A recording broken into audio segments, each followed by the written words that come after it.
ব্লগটা সকাল থেকে শুরু করে নিচ্ছি। সকালে ঘুম থেকে উঠে প্রথমে সুজির হালুয়া তৈরি করে নিচ্ছি। আমি দুধের সাথে সুজিগুলো মিশিয়ে তেজপাতা, দারচিনি, এলাচ দিয়ে দিলাম এবং পরিমাণ মতো চিনি দিয়ে দিলাম। এখানে চাইলে আপনি গুড়ও ব্যবহার করতে পারেন, তবে গুড় দিলে দুধগুলো ফেটে যাওয়ার জন্য গুড়টা ব্যবহার করলাম না। সাথে একটু ঘি দিয়ে দিলাম। ঘি দেওয়ার ফলে কিন্তু অনেক সুন্দর ঘ্রাণ আসে। এখন হচ্ছে আমি পরোটা টেলে নিচ্ছি। সুজির হালুয়ার সাথে পরোটাটা বেশ ভালো লাগে। আমি এখানে আটা এবং ময়দা দিয়ে পরোটাটা তৈরি করে নিয়েছিলাম। এখন হচ্ছে সুজিগুলো বেড়ে নিচ্ছি। ছেলেমেয়েদেরকে নাস্তার জন্য দিয়ে দিলাম। সকালে এটা খেয়ে স্কুলে যাবে এবং সাথে হচ্ছে আমি নাস্তাটা দিয়ে ওদের জন্য টিফিনটা রেডি করতেছি। তো আজকে হচ্ছে আমার কাছে কেচাপ এবং হচ্ছে মেয়োনিজ সব কিছুই কিন্তু শেষ হয়ে গেছে, আমার মনে ছিল না। তো শুধু সালাদ পাতা দিয়ে, শসা দিয়ে আর হচ্ছে আমি প্যানি বানিয়ে রাখলাম। প্যানি দিয়ে আমি বার্গারটা তৈরি করে নিচ্ছি। আমি প্রায় সময় ছেলেমেয়েদেরকে স্কুলে বার্গারে দিই, রুটি ওরা খেতে চায় না।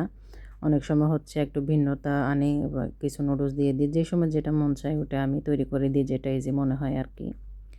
তো সকালে ঘুম থেকে উঠে আসলে রং-বেরঙের নাস্তা তৈরি করতে খুবই খারাপ লাগে। তো যাই হোক, টিফিনটা রেডি হয়ে গেলে এখন হচ্ছে আমি টিফিন বক্সে ঢুকিয়ে নিচ্ছি। আচ্ছা, এটা হচ্ছে আমার নতুন চ্যানেল খুললাম। তো এখানে আমি আসলে জানি না আপনারা কোন ভিডিও পছন্দ করেন। তো আমার যারা ভিউয়ার্স আছেন, কী ধরনের ভিডিও দেখতে চান অবশ্যই কমেন্ট করে জানাবেন। যেহেতু আমি সকাল থেকে শুরু করে ব্লগটা আর সকালের নাস্তা থেকে শুরু হয়। তো আপনারা কোন নাস্তা দেখতে পছন্দ করেন এবং যদি আমার কাছে কোনো রেসিপি চান তাহলে আমাকে কমেন্ট করে জানাতে পারেন। সকালে খুবই ব্যস্ততার মধ্যে থাকে, এর মধ্যে আবার ভিডিও করা, শ্যুট করা খুবই কষ্টকর হয়ে যায়। যাই হোক, নতুন চ্যানেল খুললাম। আপনাদের যদি ভালো লাগে আমাকে অবশ্যই একটা লাইক, শেয়ার করে জানাবেন। তো এই যে টিফিনটা রেডি হয়ে যাওয়ার পরে আমি ছেলেমেয়েদেরকে নিয়ে স্কুলে চলে যাচ্ছি। তখন স্কুল থেকে আসার পরে ওদেরকে নামিয়ে দেওয়ার পরে আমি আর এবং আমার হাসব্যান্ড নাস্তা করে নিচ্ছি। তো এখানে আমাদের রাতের কিছু সবজি রয়ে গেছে এবং দুজনে ২ টা ডিম ভাজি করে নিলাম। আমার হাসব্যান্ডের জন্য ডিমগুলো ফ্রাই করে নিয়েছি এবং এই মূলা তরকারি ছিল আগের দিনের রাতে, সেগুলো দিয়ে আমরা হচ্ছে খেয়ে নিচ্ছি।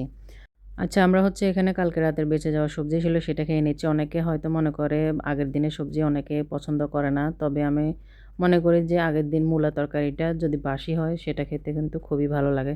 তো এখন হচ্ছে আমি ব্যায়াম করে নিয়েছি, কিছুক্ষণ রেস্ট করে দুপুরের জন্য রান্নাটা করে নিচ্ছি। এখানে আমি পালং শাক দিয়ে মুরগি দিয়ে রান্না করে নিচ্ছি। কারণ পালং শাক আমার ছেলেমেয়েরা তেমন একটা খেতে চায় না।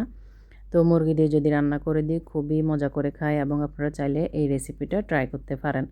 আর রেসিপিটা জানতে চাইলে আমাকে অবশ্যই কমেন্ট করবেন। আমার ভিডিওটি ভালো লাগলে লাইক, শেয়ার, সাবস্ক্রাইব করে আমার পাশে থাকবেন। ভালো থাকবেন। আল্লাহ হাফেজ।